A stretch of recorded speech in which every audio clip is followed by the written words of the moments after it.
Here we go, Jody Smith with that priority now.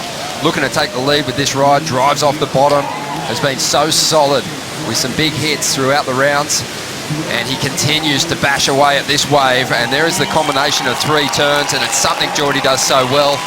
He also celebrates in fine form.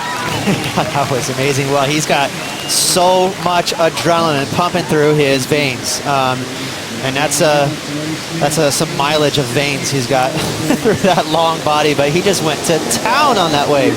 Amazing. And I love the fact that, you know, Jordy didn't get caught up in the air game there, especially for these right-handers. For Jordy, you know, he just kept that flow up.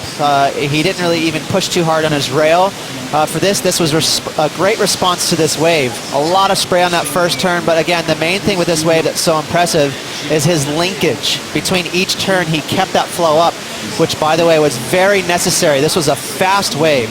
So when you have a wave with this kind of tempo, you don't have the luxury of sitting on one big turn. You really have to keep that momentum going down the line.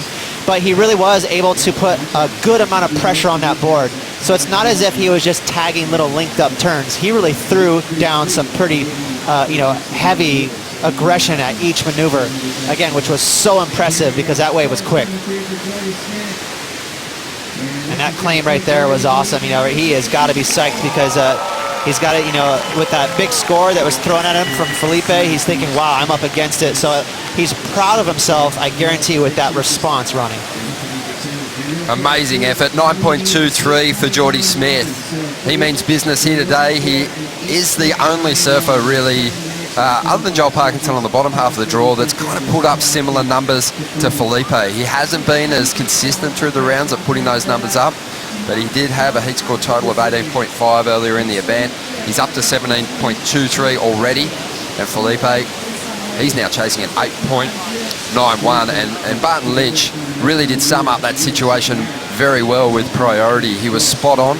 Jordy was kind of in the driver's seat, but it's one thing to be in the seat, to actually shift it into gear and accelerate is a completely different story. Well, here's the thing. Filipe was playing chess, you know, and the most aggressive type of chess there is, but he was playing games. He was trying to put a couple of scores and throw it at Jordy and hope that Jordy would have, you know, an ill response, but that's the exact opposite of what happened.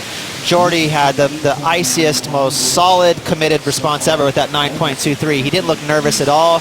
He stuck to his own game, and, you know, he's got to be proud.